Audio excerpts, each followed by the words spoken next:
Over the last few years, the mass incarceration of more than 1 million Uyghurs and Kazakhs by the Chinese government has led to international outrage. These labor programs are part of that larger story. Let's take a closer look at the compound we showed you at the beginning. It's in Xinjiang, in the northern city of Quaitun, where the population is mostly China's Han ethnic majority. But the workers in the compound are Uyghurs and other minorities, transferred there from their homes in Hotan and Kashgar, hundreds of miles away. At the Quaitun complex, there are multiple dormitories. We can see the compound's residents. They all work as street cleaners. A sign describing the program calls them Kashgar and Hotan surplus labor. It also lists instructions for how they should conduct themselves, and another poster offers guidelines on how to interact with the local population.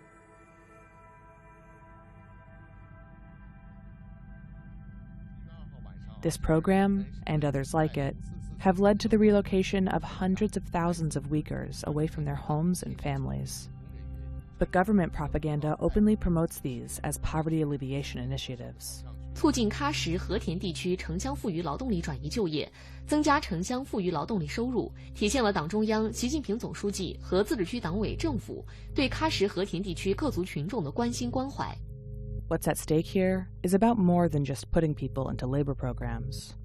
The bigger goal is to turn Uyghurs and other ethnic minorities away from their own heritage to be more in line with the rest of communist China. Back at the compound, the rules strictly limit when and where the workers can go. We hear about this as a camera person meets residents in the sleeping quarters. 那你像你们这个晚上，比如说你不在食堂吃饭，你可以出去吃饭吗？中午是可以。不是，我说你来了1年了，你回去过没有？看过孩子没有？孩子没有。This man was pressured to come here a year earlier, leaving his family, a wife and young child, behind. His life here includes mandatory Mandarin classes in the evenings. And despite the government's claim that they are lifting these workers out of poverty, he says he's only making a third of what he did back home. 你这个每个月发多少钱呢？2000。像你没来之前，你在家里面收入多少钱啊？去年的2万一天。 Darkened County is the home he left behind. For Uyghurs in towns like these, the future is becoming increasingly uncertain. Because the decision whether to stay or go is often no longer in their hands.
When we continue to look at biblical history, biblical prophecy, and the movements that are now taking place around the world today, we can see just how it shows the Vatican beast is controlling the world and pulling the strings through the Jesuit order.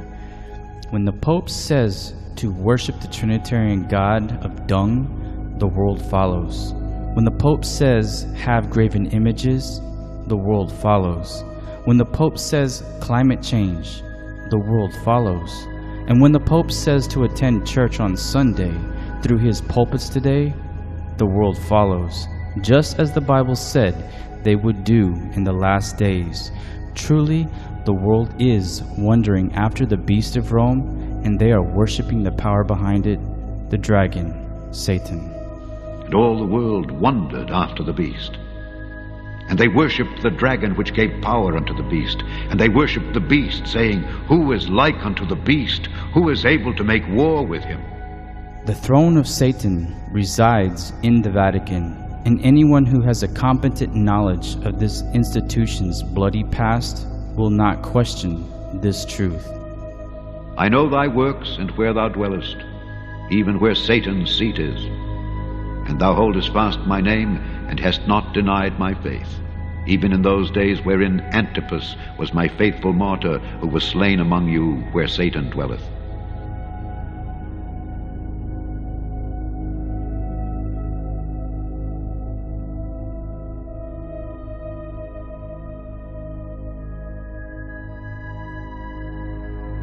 The bloody past of this Vatican beast has slain the saints of God on the earth for many reasons, which those saints living during the glory years of the Roman Catholic Church in her uprising was given a name for those times.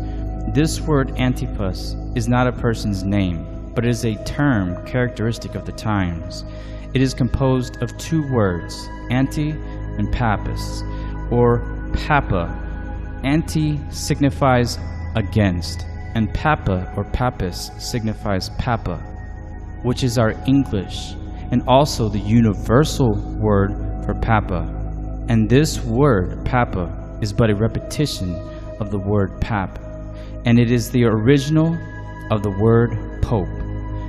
Therefore, the word Antipas simply means those who were against the pope were slain for not taking a knee and bowing to Baal in those times.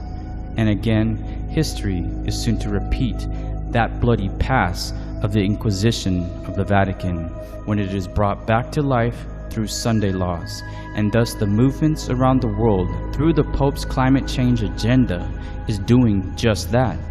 And as they press forward to unite the world under the Pope's common good climate change hoax, which will bring in the worshiping of the Antichrist Pope, Sunday laws for Satan, of course, they are sinking the world further down the path of deception by causing another stumbling block for those trying to understand some biblical prophecy that the mark of the beast is some silly computer chip implant in the right hand or the forehead, which they fail to realize this is pathetic symbolism that is stated in the Bible, and not to be understood literally. But those who are of the flesh will see it as such, and thus the Vatican has deceived the world with their Jesuits that are filling most of the pulpits today in the world. Sunday laws will bring forth the entire world to worship and pay homage to the beast of Rome and his image of sin, and thus they will worship the dragon, Satan. Those that willfully agree with Sunday laws in order to secure their earthly life will receive the mark of the beast in their mind, where they freely decide to worship the beast in his image. And those who cannot be deceived will thus be taken by the hand and forced against their will to receive the mark of the beast in their right hand by force or die. The world will soon have to decide again who they are going to worship, which the mark of the beast is all about, worship. And if they choose to worship the Pope through the keeping of his Sunday laws, they will be destroyed by God in the 7 last plagues when probation closes on this world. And then eternal destruction will be on their path when they are raised in the second resurrection of those who will be cursed in the great white throne judgment, where God's justice will be executed to destroy the wicked, the unrepentant sinners. Son of man, I have made thee a watchman unto the house of Israel. Therefore hear the word at my mouth, and give them warning from me. On May 14, Pope Francis will participate in a world event in the Vatican with the goal of rebuilding the global educational pact. it will seek to delve into the formation of young people, overcome divisions, and reflect upon caring for the planet.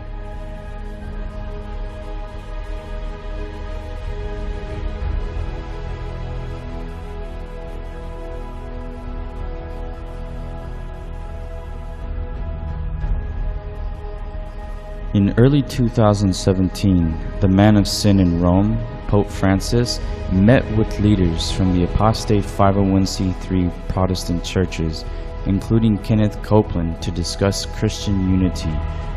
Rick Warren and Joel Osteen have voiced their public support to Pope Francis, and thus their Protestant leader, Kenneth Copeland, has spoken. The protest is over.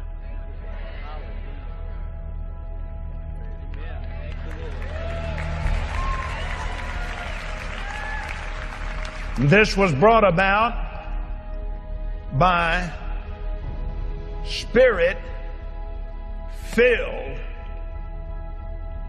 Pope and Spirit-filled Lutherans that got together in the Holy Ghost. As each year passes by, the barriers between the Roman Catholic Church and her harlot daughters, the Protestant churches, are quickly fading away. How quickly have the Protestant churches forgotten what the Protestant reformers have said about the popes of Rome?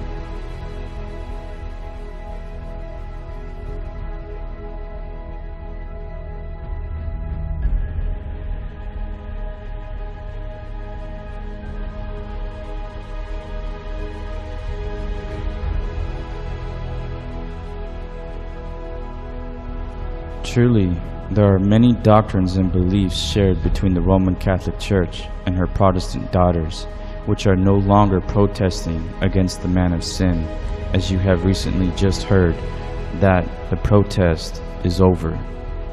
As mentioned before, Pope Francis spoke about the global common good in confronting climate change in a meeting held in May 2019. We can see how most of the world and the Protestants are all on board, even with their other similarities of doctrines.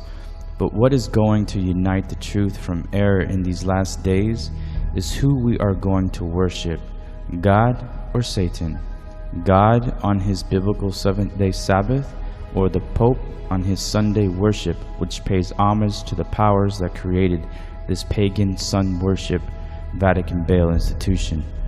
The Protestant churches have chimed in to the false climate change gospel of the current Pope, as indicated in our previous video on the common good of the Vatican in item number 2188 in the Catholic Church Catechism. It clearly says, in respecting religious liberty and the common good of all, Christians should seek recognition on Sunday and the Church's holy days as legal holidays. This is the common good that the man of sin in Rome wants for the world. The man of sin in the Vatican wants the world to share his vision of the common good by encouraging the world's citizens to recognize Sunday as the day of rest and worshiping him.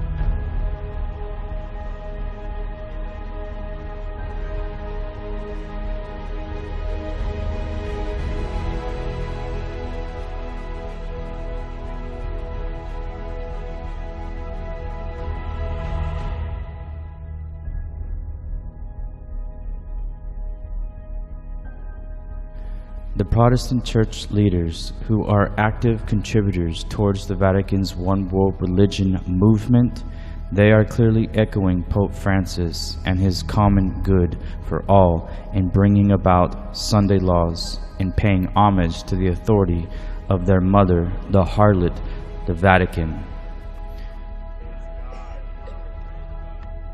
Now, take a good look at that picture.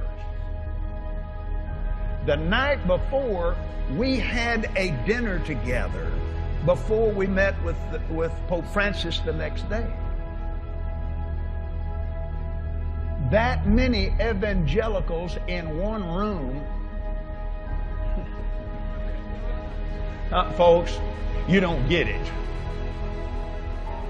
I believe that the Catholic Church and the Christian Church are going to come together. right now. When you talk about Pentecostals, charismatics, evangelicals, fundamentalists, Catholics, Methodist, Baptist, Presbyterian, on and on and on. Well, they would all say, we believe in the Trinity, we believe in the Bible, we believe in the resurrection, we believe salvation is through Jesus Christ. These are the big issues. Sometimes Protestants think that Catholics worship Mary like she's another God, but that's not exactly Catholic doctrine. There's the understanding, and people say, well, what are the saints all about? Why are you praying to the saints? And when you understand what they mean by what they're saying, there's a whole lot more commonality. But the most important thing is, if you love Jesus, we're on the same team.